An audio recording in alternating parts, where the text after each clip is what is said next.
Hi. I know it's been ages. I kind of disappeared, but it was for a good cause because, I got top surgery.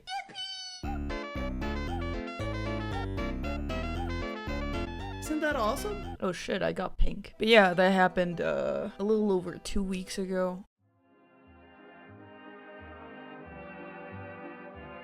But, like, I'm still recovering, but I'm so good. Trans joy. Trans joy.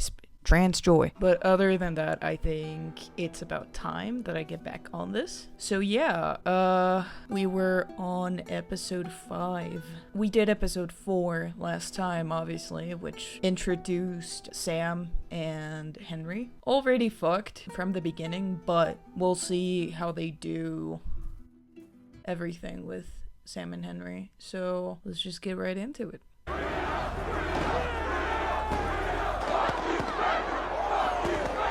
So, this is Pittsburgh, I'm guessing. They're rebelling against Fedra.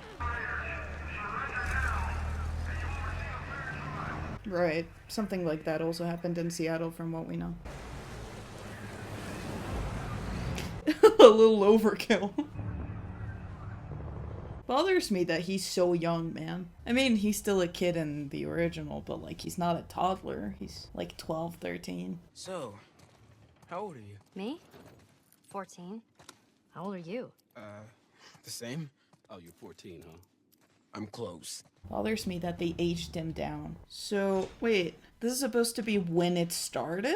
But like, the people in Pittsburgh had already rebelled, like, for a while, from what I understand, before Sam and Henry found themselves in Pittsburgh. Like, they weren't originally there. They got stuck there just like Joel and Ellie.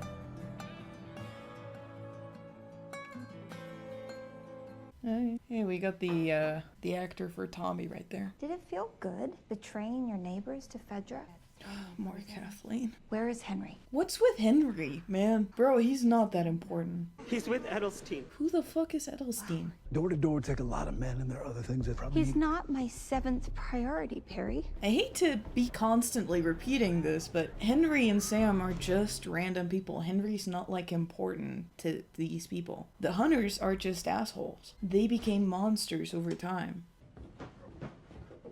And this is where... Why do we care about this, man? Why do I need to be seeing this? Ammunition? Empty.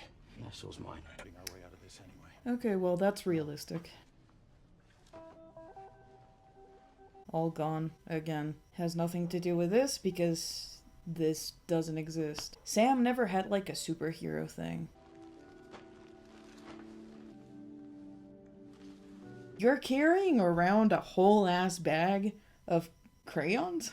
The real Henry would never allow that because it's too much weight. Too much useless weight. Hence, you know, the moment where Sam tries to get a toy from the toy store and Henry immediately tells him, drop it, we don't need it. And Sam's like, my bag's practically empty, I can carry it, like it weighs nothing. And Henry's like, what's the rule? And Sam's, yeah, we don't take anything that we don't need, you know? That is the rule that Henry has established for the two of them. They can only carry what they absolutely need. So, I mean, the real Henry would never carry around a whole ass bag of crayons for Sam. He would only carry what is necessary. But yeah, they're making this Sam a lot younger, like 4 or 5 years younger. I mean, he's a toddler, so they're making the dynamic a little bit more like parent-child rather than siblings. It looks less like brotherhood, so it kind of loses the vibe, and it just looks a bit more like an obvious mirror to Ellie and Joel, which...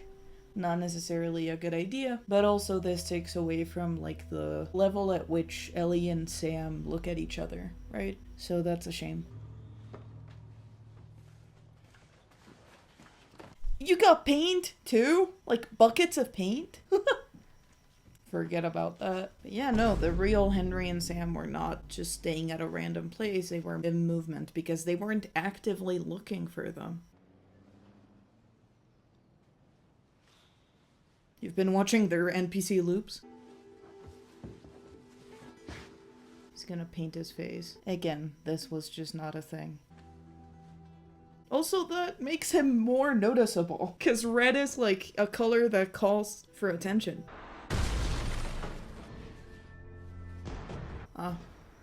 This is the Ellie and Joel thing.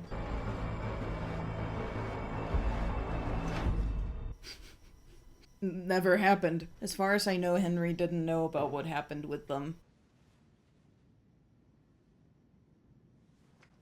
Why? Joel! This right here, that's my issue. I understand that Henry does attack Joel, like when they first encounter Joel, but because Henry thought that Joel was alone, and also Joel was entering where they were currently. Like, Henry and Sam were maybe scavenging, or they were maybe spending the night at the place. Joel enters through the window, and Henry thinks that Joel is alone. Henry thinks that Joel is just another hunter, and so he attacks Joel, but then Ellie, right? Ellie's there, and Henry sees Ellie, and he says, what the fuck? Because he didn't expect a kid. Again, he thought that Joel was just a hunter. So when he sees Ellie, he stops fighting Joel, and Joel keeps punching him because Joel is just protecting himself and he has no context. But then Ellie tells him to stop punching because Sam is aiming at him. You know, that's when Joel stops, and Henry doesn't attack further. He tells Sam to stop aiming, that everything's okay, because he saw the kid, because he saw Ellie. He's like, yeah, I thought you were one of them too, until I saw Ellie, you know, until I saw you, because they don't keep kids around. I already talked about this in the last episode, but this grinds my fucking gears, because Henry saw a kid sleeping next to this man, and he still decided to aim a fucking gun at her. That's not Henry, man. Henry would have never pulled that shit. Henry would never aim a gun at a kid. Can I sit up? Get up slow. This is so stupid. This is fucking stupid. Who are you? My name's Henry. Stop aiming your gun. Brother Sam. I'm the most wanted man in Kansas City. You're not. You're a random ass dude. My guess is you're running a close second. I'm guessing Pittsburgh is in Kansas. Is it? Future me, check that.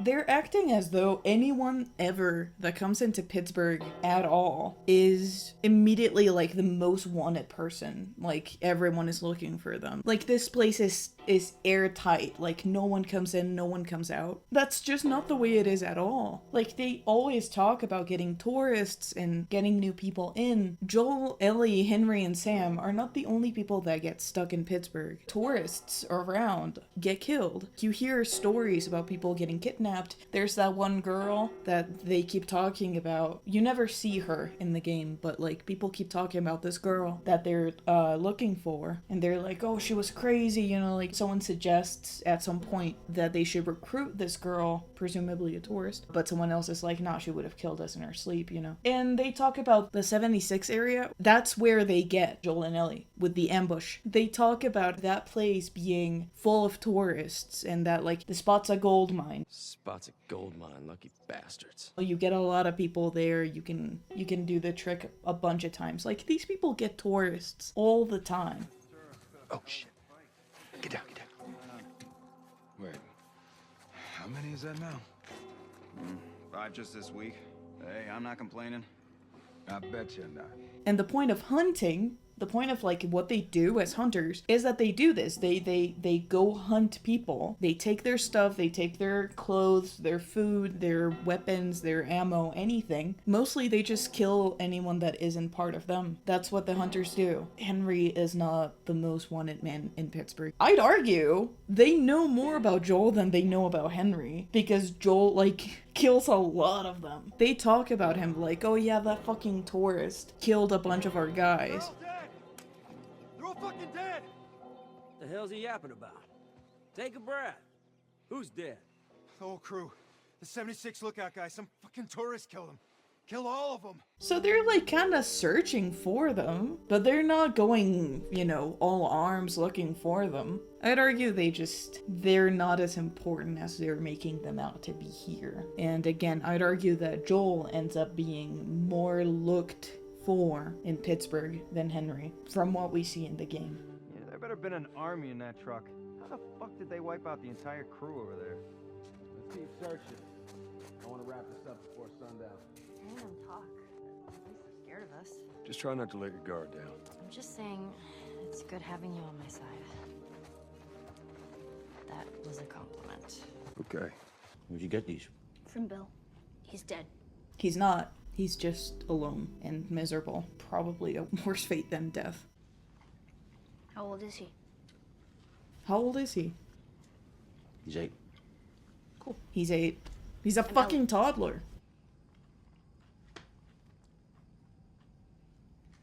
That's not how the introduction goes. Don't get me wrong, the vibes are similar, but not exactly there. In fact, they learn Joel's name because Ellie says it. He doesn't say his own name, but like Ellie says his name, and Henry's like, oh, I heard you be called Joel, so I'm guessing that's your name, you know? And then Ellie's like, Ellie. And Joel is like, okay, now they know our names. And Ellie convinces Joel that they need help. And Joel is like, okay, you know, like it doesn't take that much to convince Joel. And Joel is not that much of an asshole. He's cautious, but he's not an asshole. They're making him a lot more of an asshole here. But they also got rid of the moment where he's the biggest ass here in Pittsburgh. Strange. Welcome to Killer City. No, Fedra. Not as of 10 days ago, no. Just 10 days ago? Doesn't sound right to me. But you're not Fedra. No, worse. I'm a collaborator. No, you're not. You're just a random dude. Right. Why help us? I saw what you did.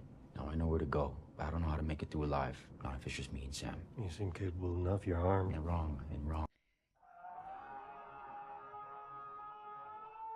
That's just not it, though. You're changing people's motivations. You're changing the motivations of these characters. Henry doesn't look for Joel. Joel and Henry find each other because Joel just goes in where Henry happened to be. And Henry's like, you know what? Fuck it. Let's help each other. You know, we both got a kid with us. Like, I can trust you. And then Ellie's like, hey, strength in numbers, you know? And Henry's like, yeah, she's right. And so they just find that, you know? But it's like fortuitous. It's not like, oh yeah, I looked for you because you seem strong and I don't know how to protect myself. That's bullshit. Henry knows his own stuff. Henry can protect himself. Got him. Really weird. You seem capable enough. You're armed. And wrong, and wrong. Never killed anyone. That's not true. You sure it's safe being so close to them? I'm the only one with the key, man. And where'd you get that? I killed one of them. He won't miss it now. I'll know the gun at you is the closest I've ever come to being violent. That's not true. Okay, so that's the moment where they laugh together. But instead of that, it's blueberries originally. Wow. All right, ready? Ow. A blueberry hurt you? I haven't heard that in a long time. Okay, similar. It's been a while since that boy even cracked a smile. So how are we getting out? So it was similar enough, I guess, for what I can expect from this show. But it does make me a little bit sad that we didn't get to see Joel smiling while he's looking at Ellie laughing. Because Henry's like, oh, I haven't seen that boy smile in so long. And then Joel, like, watches them. You know, he's watching Ellie, obviously, and they're eating blueberries. Henry's like, hey, she doesn't seem bothered by all this. And Joel was, like, smirking a little bit at Ellie, but then when he hears that and processes what Henry just said, he's like, okay, let's change the subject, so, you know, let's move on. And he goes back to the practical stuff. So, again, similar vibe, but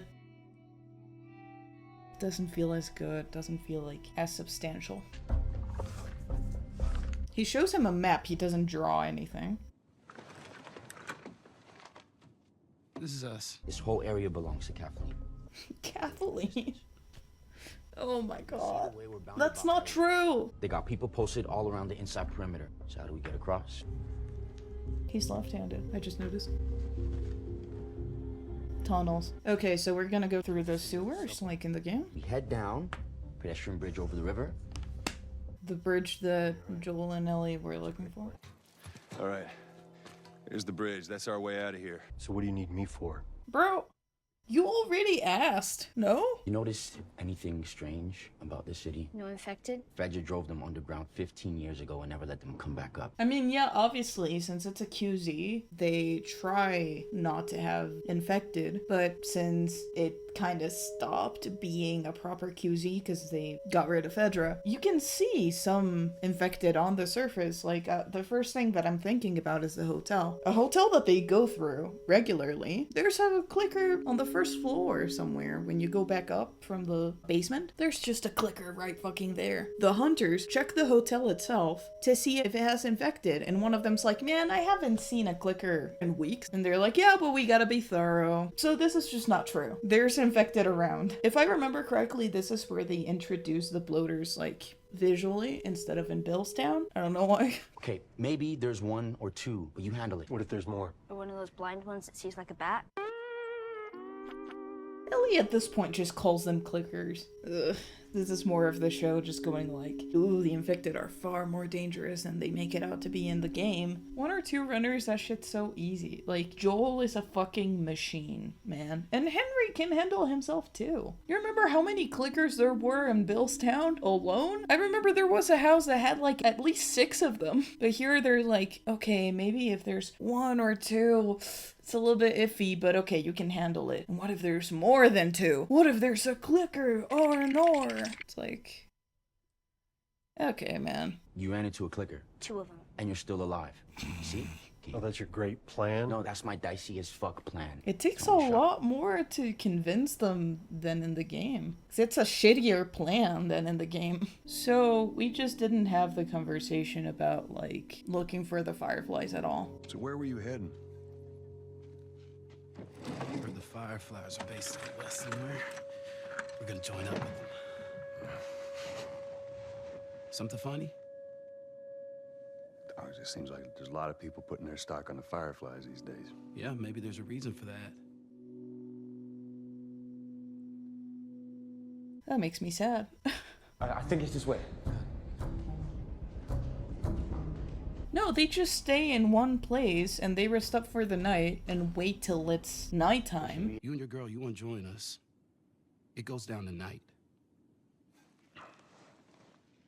I guess we best rest up then. Get your gun out.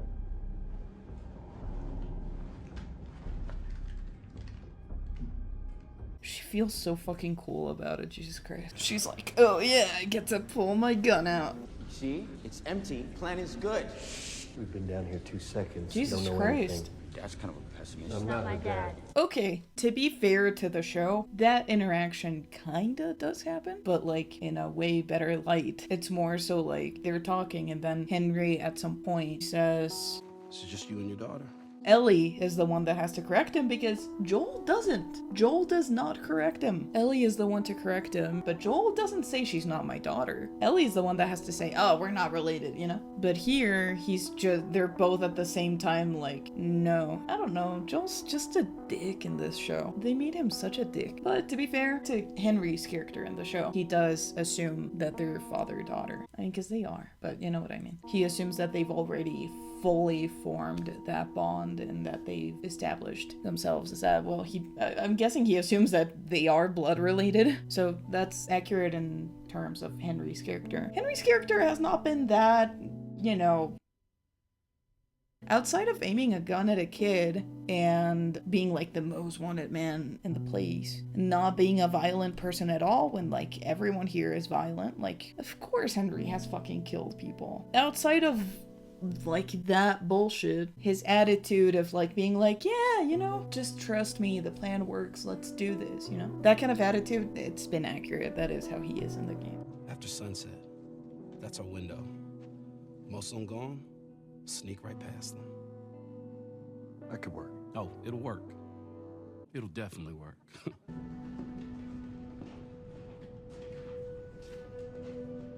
Whoa. Oh, it sounds like all gone. Left a lot of stuff behind.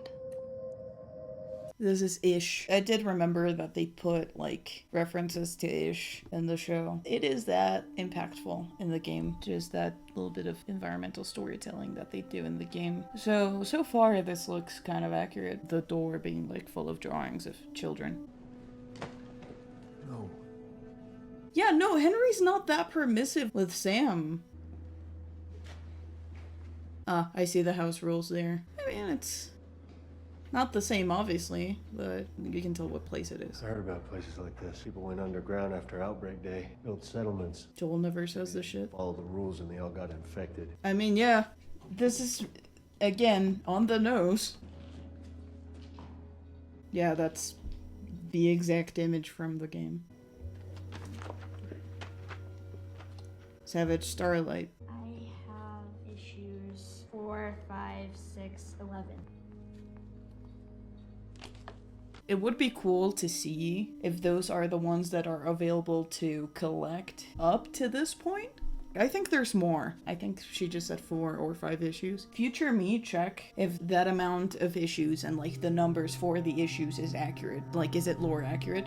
It would just be cool to see. It would be pretty cool. That's all I'm saying. So, future Felix here. I was a lot more lax when I recorded this video originally, but I've since then played part 1 a lot more, and I've delved into the meanings of the comic books and everything, and now I can say with certainty it's a little bit stupid what they did, because they just threw it in as like, oh, you know, it's a quirky thing, it's a cool thing, but really these books, they all have a meaning to them, and there's a meaning to where you place them, you know, so you can't just throw any issue in there willy-nilly, because the issues that she said were 4, 5, 6, and 11, which, no, the only 2 that she does have are those last 2, 6 and 11. She does not have 4 or 5 because, well, let's start with 5. So 5 is For an Element, which is a comic that you find after Sam's death. You find it already in fall when you're about to get to the dam near Jackson. So that book is supposed to have something to do with the fact that Sam's death has been added to the list of deaths that Ellie has had to witness because of the cordyceps infection. So no, she does not have For an Element. And issue 4, Uncertainty, is from all the way in winter. You're supposed to find it as Ellie, and it's supposed to have to do with what the title says, uncertainty, because you're not supposed to know whether Joel is alive or not. So this placement is super bizarre, but let me talk about the ones that she should have. So the first issue she should have is issue 3, which is Force Carrier, the one that she stole from Bill. That one is just essentially like the beginning, the true beginning of Joel and Ellie's story as a duo. You know, they're finally just alone. They can actually bond in Pittsburgh. The second issue she should have is number 1, which is Termination Shock. That's the one that Joel finds inside a bus in Pittsburgh not too long after getting ambushed. And that one just goes into this idea of, ooh, are we alone? Do we want to be? Does Joel want to be alone? You know, then we have issue number 6, which she does have both in the show and in the game, which is Accretion, and that one always makes me cry because you find it after Joel and Ellie's first, like, big fight when she saves his life and he gets grumpy about it. Then you find Accretion, and it has to do with just them being at odds with each other, right? But the thing that makes me cry about this issue is that you find it again in part 2 as Ellie, when the roles are reversed, when Ellie is being distant with Joel, and Joel is the one that is just wanting to be a little bit closer, which is super sad. So yeah, way to simplify that. Then we have another one that she should have, but she doesn't in the show, which is Deep Phase. That's issue 10. You find it after meeting Sam and Henry. You find it after opening a shift door. Essentially, the theme of this one is just we're almost halfway there, and we'll get there if nothing goes wrong, right? Pretty straightforward. And finally, the one that she also does have in both the show and the game is issue 11, which is Anti-Particles, which you find after something that doesn't happen in the show, which is Henry betraying, quote-unquote, Joel and Ellie by leaving Joel there because, well, Sam was a danger and he needed to care the most about Sam. That's something that doesn't happen in the show.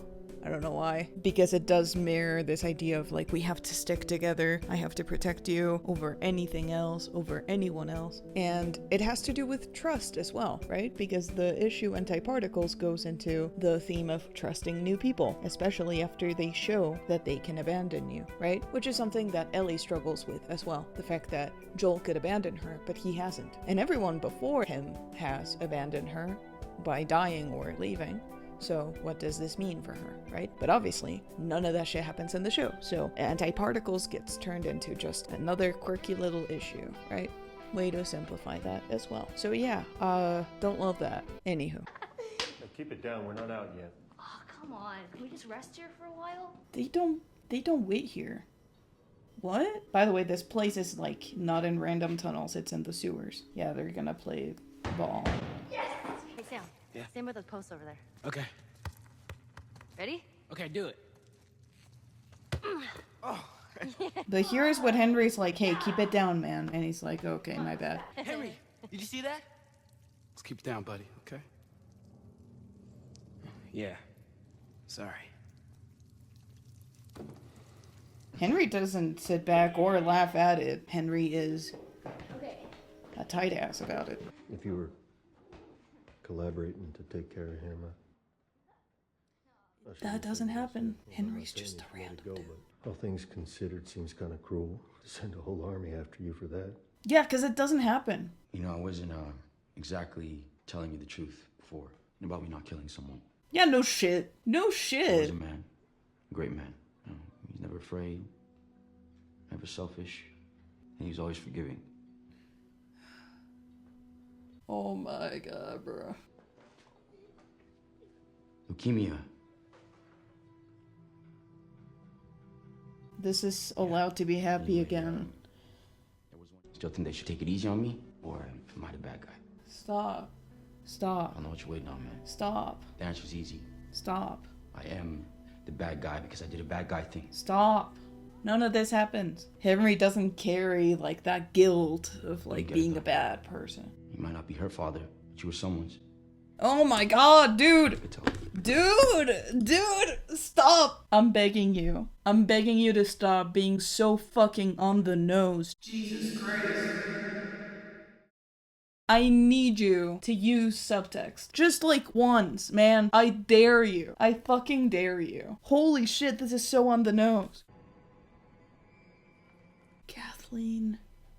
The bane of my fucking existence, Kathleen. Cause like, I get it, okay? I get it. Ooh, you had to find a cure for a thing. They had to do horrible things, so you had to kill someone to get the cure. Just to save the one person that you care about. Oh, that's foreshadowing for what Joel will have to do at the end. Oh my god. Wow, genius writing. Like, it's not necessary to draw such a strong parallel between these two pairs. It's not necessary. And it kind of feels like it flattens the point a little bit because it's like you're just driving the same fucking point over and over again. Have you been back to the room you grew up in? It's a couple 100 miles away. It's not exactly worth it. Yeah, Tommy, it's in Texas.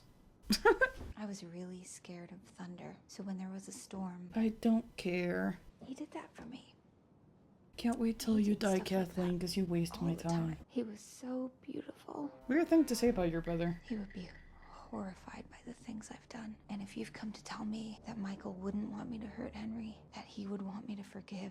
Oh god. Oh god. I know what you're trying to do. You're trying to do the whole, ooh, revenge path. You gotta forgive and move on. You shouldn't seek revenge. For no reason at all are we making this point. I'm not saying that there isn't talk about revenge and why it's a shitty path in the first game. There obviously is. In Pittsburgh, behind the door marked with the red X, there's a note from a parent, a grieving parent, seeking revenge against Fedra. This person joined the rebels because Fedra killed their kid. And Joel, after reading that note, he goes, So with that kind of thinking, no one wins. again, I'm not saying that there isn't instances where they talk about revenge in the first game, but it's not really the main focus. It's more so the main focus of the second game, and I know that they're probably trying to draw this point from earlier in the show because they're like, well, it's gonna like maybe feel like it's more of a theme for the whole show than just for one season, like with the games. But I don't care about Kathleen, man. He told me to forgive. Where is the justice in that? What is the point? Justice! The pursuit of justice. We get it, Neil. I promise you, we fucking get it.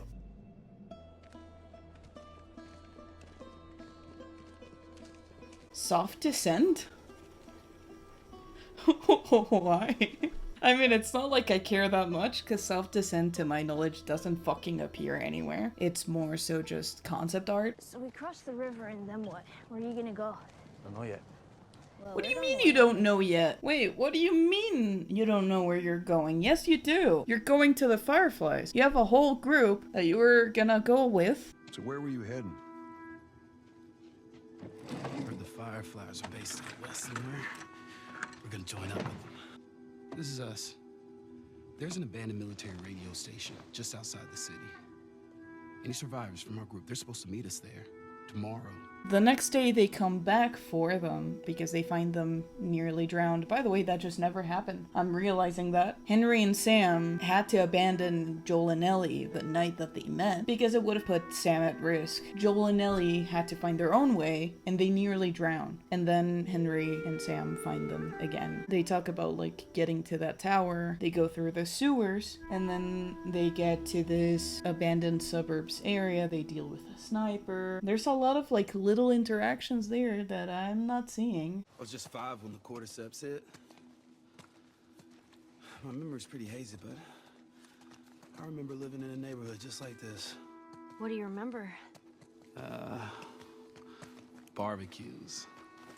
Parents, they would throw these crazy big barbecues and invite a ton of people.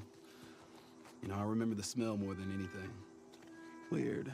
And I'm afraid that we're not gonna see them. But they were looking for the fireflies. Here, they're just going like, oh, we don't know yet, and it's already nighttime of the next day, and nothing has really happened. We're still having our introductions. They still don't know as much as they know by now in the actual game. Hell, by now, they'd be eating. They'd be eating and laughing and talking about motorcycles. But we're still at this stage. We're only freshly out of the tunnels, the sewers. I just realized, by the way, the fucking Ish thing, it was just a hint for those that know. Like, for me and everyone else that has played the game, we will know who Ish is, we will know, like, their actual full story, which is a tragedy, and it's really, really beautiful environmental storytelling, like, that one room. That shit is insane. But here, it was just like a nod. It was just like, oh, it's a cool place where they had kids, and Joel does say, hey, maybe they didn't follow the rules, and maybe they all got infected. Which, like, yeah, that is what happened, kinda. Not to everyone. And you find that out in the suburbs, which I guess would be here? Daytime, though. But like in the show, you don't get that. You don't get to go into that room and see the big sign on the floor that says they didn't suffer. You don't get to see the children's bodies. You don't get to see Kyle's note. You don't get to see any of it. And you don't get to find out whether Ish survived or not. You just get like a nod. But to those that didn't play the game, that scene just loses all fucking meaning, doesn't it? Because they don't know what happened to Ish. They don't know what happened to the kids. They don't know the story. It's just a cheap, like, remember Ish? For those that know. It's cheap, and it's bland, and it's so watered down. I just realized. And also there's the interactions near the boat. For a second there, I thought you might shoot him. Yeah, almost did. They're all right. I think it's good to have them around. I think you're right. Did everyone have boats back then? Got a 60-foot yacht. Really? No. Sarcasm. Making progress. The interactions in the sewers between Joel and Ellie. If you can get it open, I can crawl through and clear that door.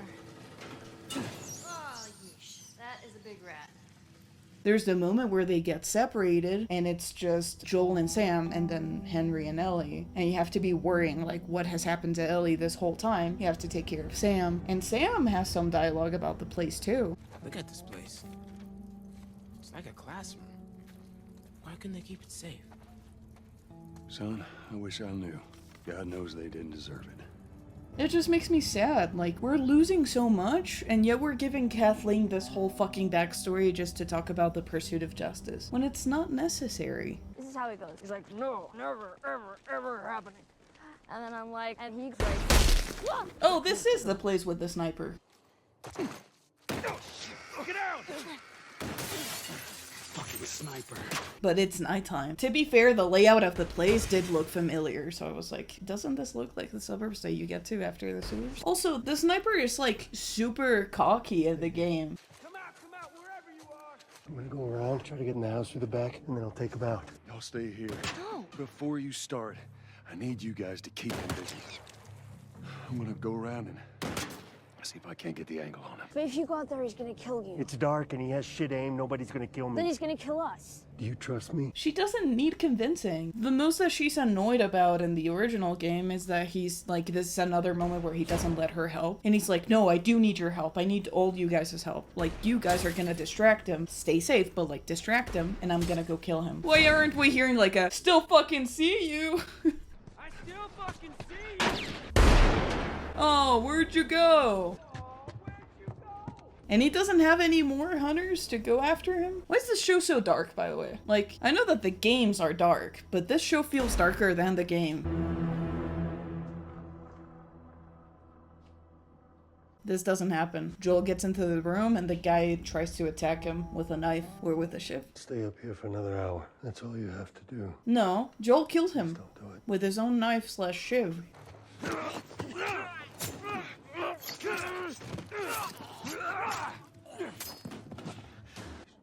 He doesn't have to beg? What? That's so stupid. Is Joel at least gonna get to snipe anyone? He's trying to snipe them. Just not as cool. And I get stuck. Okay, that does happen. To be fair, not in the games, which would be annoying but cool. But in reality, guns, firearms, bullets sometimes do get stuck. Or something gets stuck. They're not perfect. Especially if they get wet, that shit doesn't work anymore. I love that we live in this climate, but as soon as that gun gets wet, it's useless. I haven't had a problem with mine. Maybe it's you. Fuck you.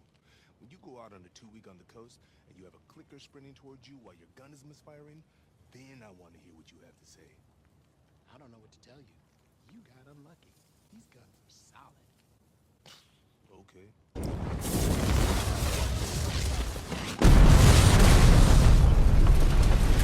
Similar to what happens, but in the game is just so much cooler. Because in the game, a dude comes out, throws Molotovs at Henry, Sam, and Ellie. And then the next time that he throws a Molotov, you can shoot him, and he ends up dropping the Molotov and drives into a house, and it fucking, you know, it's so much cooler. You feel so cool after hitting that. Here it's, This face that Pedro Pascal is making, this is how I feel. Oh yeah, the bloater's gonna come from underneath the ground or some shit. But did you ever stop to think that maybe he was supposed to die? He's just a fucking kid. God damn it, he's just a kid! Well, kids die, Henry.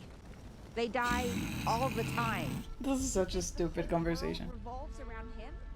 That he's Yeah, we get it, we get it. everything? Yeah, we get it. Oh my god, this is so on the nose. It is driving me insane. He's just one kid. Kids die all the time. Do you think that he was worth everything? Is he really worth sacrificing everything else? We fucking get it. Oh my god. I'm legit getting mad over this. I don't need to be getting mad over this. But like, oh my god. It's so on the nose. Stop. You really don't need this. Get ready to take him and run. This just doesn't fucking happen.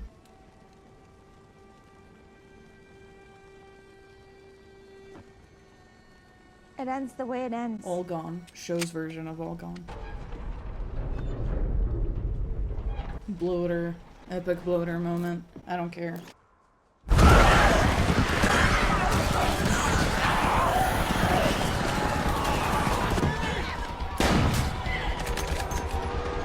I mean, part of the game, kinda. Bloater moment. I mean, that is kind of what they look like. He did the thing! He did the fucking...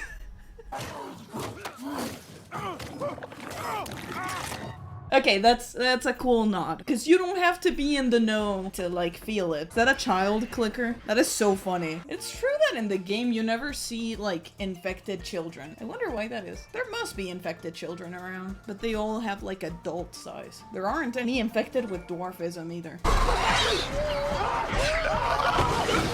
Yeah, he's bit. Sam!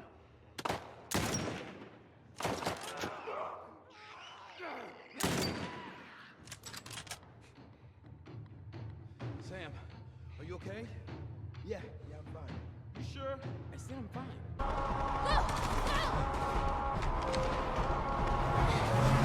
I mean, kinda what happens. Oh, God. Stop! Kathleen, fuck off. You don't exist. That is so funny. I mean, this is a lot more chaotic than the real thing. Why'd they have to introduce the bloater here? Okay, and this is like the next area where they're just sitting, eating, talking about motorcycles.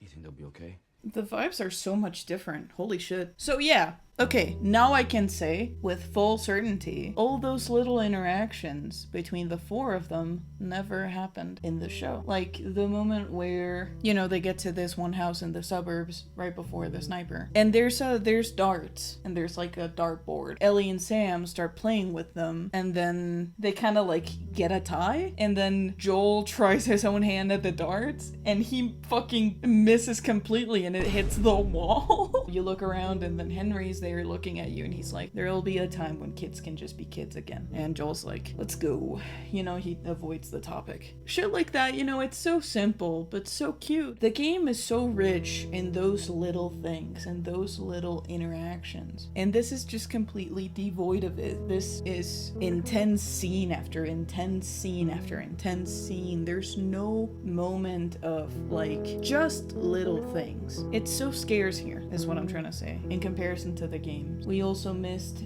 the moment where they do talk about like the fireflies and so they start to think of like going with them. And then Ellie's like, okay, this serious talk, you know, and she pulls out the joke book and she says her final few jokes and then Sam responds with a joke. You know, it's just a nice little interaction. So like we didn't get any of those interactions, which makes me very sad. It just makes things a lot shittier because they had to focus on the like, oh, we need to foreshadow, we need to establish the point of the pursuit of justice and we need to establish the trolley problem so that in the end you can think back to this or whatever the fuck. So that it's like the theme. They waste so much time on Kathleen. They waste so much time on that they forget to build a relationship between these characters. And well, yeah, Ellie is as annoying as ever. And here the vibes are just completely different. In the game, they're fucking eating and they're laughing and they're talking about mundane, random, happy little things. Here the vibes are just different. Like yes, Sam is in a mood, but he's in a different room. What's that comic book say? Endure and survive? Oh, shut up. New day, new start. So there's no, like, I don't think anyone from our group is coming. The worst part about it is having to tell Sam. I don't think anyone from my group is gonna show up. Yeah.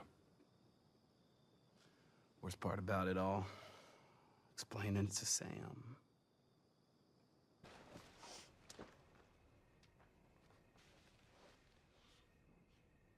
Okay, similar to the how come you're never scared thing.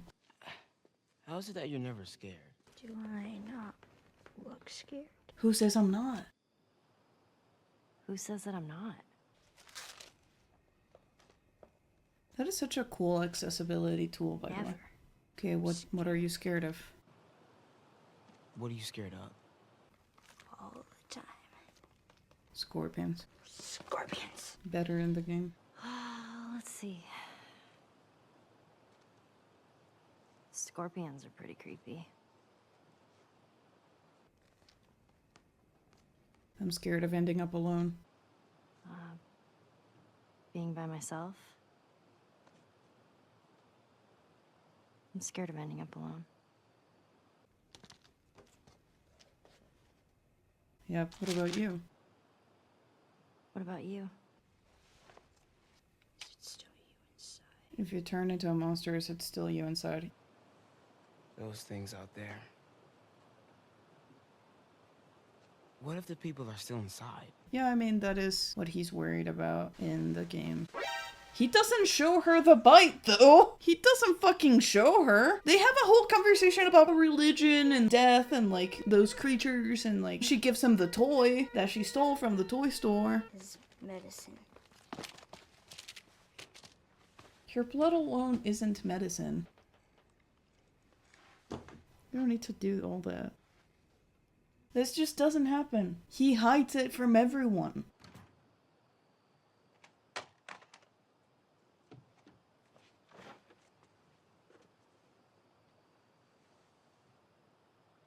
It's why the surprise comes in the morning when she's like, oh no, Sam, and he attacks her. Stay awake with me. Doesn't happen. She gives him the toy and then she leaves to sleep on her own.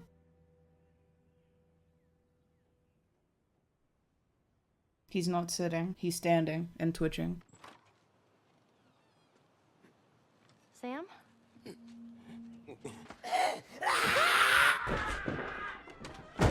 Why was he sitting? I'm sorry, but they never just sit. That's my fucking brother. The hell? Shit, he's turning! That's my fucking brother! Shoot him!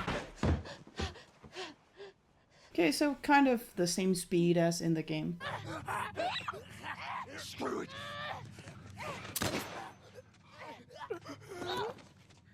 Ellie, you okay? Shit. Ellie? Ellie, are you alright? Oh my god. Easy, easy, easy. Sam?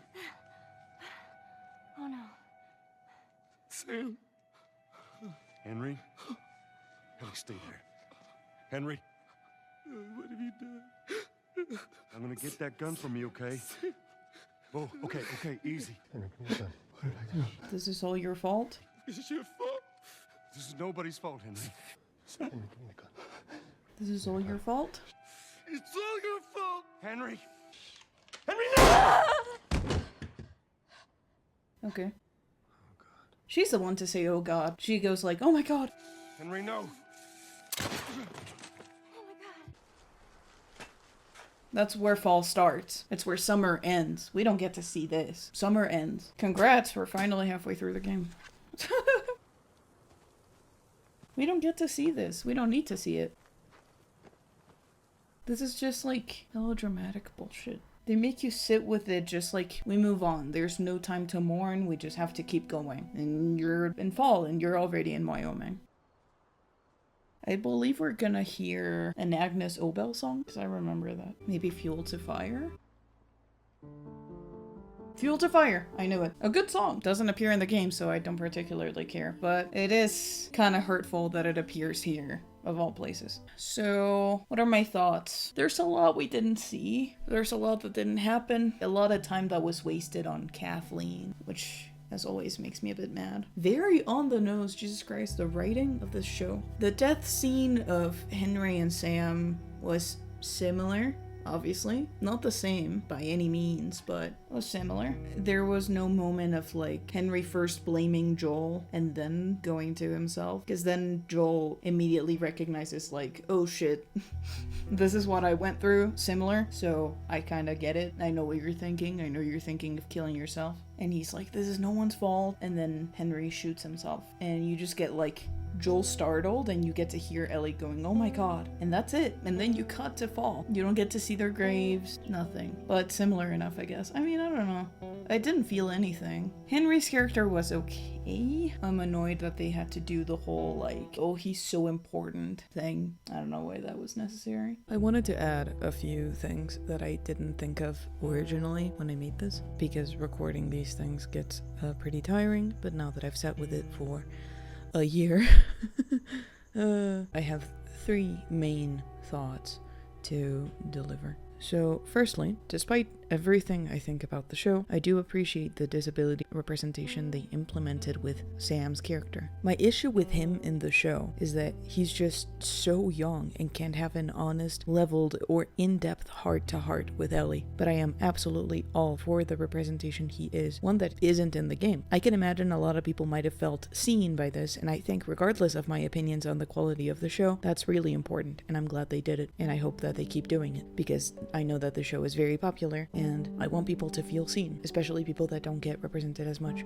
So yeah, that's a more positive note. Now on to the rest of the negative shit that I wanted to say. So, regarding the Pittsburgh area thing that they changed to Kansas, I feel like it takes away from the narrative that they made the rebellion be so early on its course in the show, instead of it being way older news like in the game, to the point where the rebels became hunters and the entire premise of the revolution was lost. Clearly, there's this whole message about how Joel has become a monster ever since he lost his daughter and the life he used to have along with her, and with him mentioning how he was a hunter as well at some point. It's established as a narrative point how people become monsters through grief and through the over-prioritization of survival over life, losing their humanity, and how it's up to Joel to regain his own. But now that we've made it about the pursuit of justice, it's a little precocious. It's already about Ellie in season 2. It's already establishing some of her theme for later, when that's obviously not not necessary. And that takes us to my final thought. Finally, by focusing the story so much on the extremely obviously planted attempts at foreshadowing for the trolley problem at the end of part 1 and the pursuit of justice in part 2, we're losing the actual point of part 1, which isn't primarily these moral dilemmas. The point of part 1, which is the super conjunction that encompasses the through line from part 1 to part 2, is the weighing between survival and living, ergo, between being alone and guarded and safe, and loving and having company and risking everything for them. For example, Sam and Henry's relationship. Henry was never this permissive with Sam in the game, and not just because it's a character trait. It mirrors Joel and Ellie's dynamic for good reason. It is actually yet another showcasing of what prioritizing surviving over living will do to you, especially to a little kid. Henry was so focused on his little brother's survival, and for good reason, that he'd forgotten the importance of that same kid's growth and happiness. Henry's entire focus was on Sam. He clearly meant the world to him, but in that overprotective nature, which Joel isn't exempt from either, he forgot the little things, the little details that make life even worth living. He wouldn't let him play too loud or keep any toys, so by the time Sam did get a taste of a real childhood, it was too late. He'd already been forced to accept his own death. And that takes us to the toy itself. The toy store scene never happened. So Sam never wanted that toy, and Henry never told him, hey, you can't get that toy. Ellie never sneakily put it in her backpack, they never had their true heart-to-heart, and she never gave it to him. So now she'll never carry it for the rest of her life. She'll never have it in her room as a way to remember him by. It will never be another one of those things that she keeps, she absorbs, of the grief-ridden objects that she collects, like Joel's watch or Dina's bracelet or Riley's pendant. It will never be a symbol of just how fucked the world is that kids can't be kids anymore. That both Sam and Ellie had to grow up so fast to survive,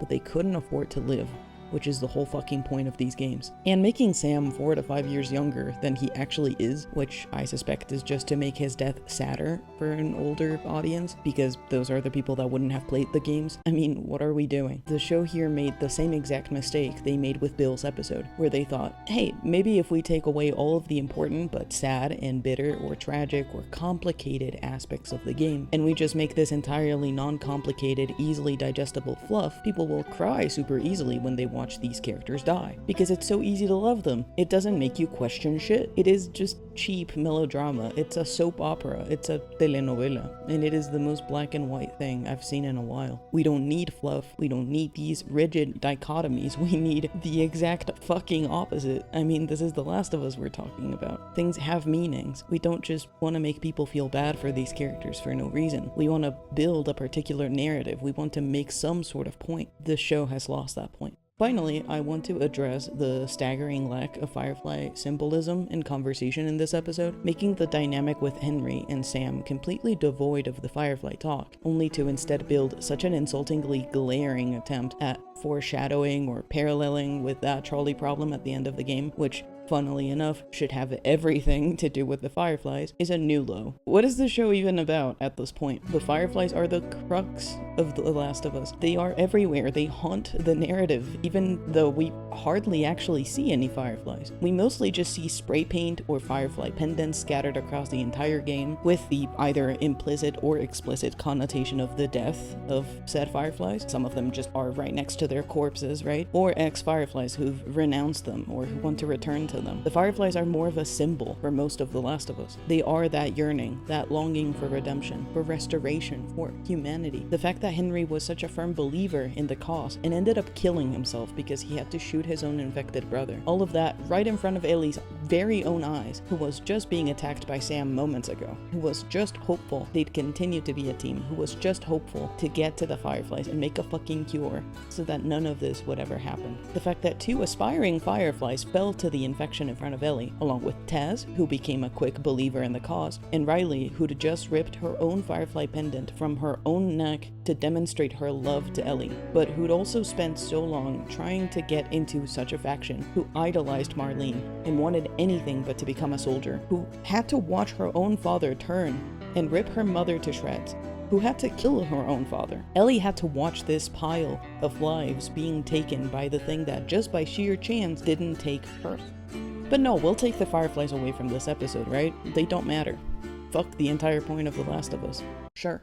You're stripping away all the components that make The Last of Us whole in order to ease the audience into something they shouldn't be eased into. You don't need to constantly be reminded of the trolley problem you'll face at the end. If the end feels out of nowhere to you in the game, well, I'm sorry, but you weren't paying attention. And if you need babying to endure part 2, The Last of Us is not for you. But obviously what these people want is a wider audience to gain more money, so they won't give a shit that they're infantilizing you when they publish this for you. They are explaining every little thing to you. They are holding your fucking hand through the entirety of it. No subtlety, no subtext, no nothing. Spoon feeding is the safest route, and it's incredibly disappointing every time I'm reminded of it. But yeah, that's it. That's kind of all I have to say. The more that we progress, the more depressed I get, because it's like, damn, this show just really has nothing going for it. Next episode should be fall. Should be about like getting to Wyoming and meeting Tommy again and meeting Maria. And we'll probably have that one scene where Joel cries in front of Tommy, but we'll talk about that in the next episode. For now, this is it. It's good to be back. I'm happy that I'm titless, and I'm happy that I'm back. We'll do this again as soon as I can.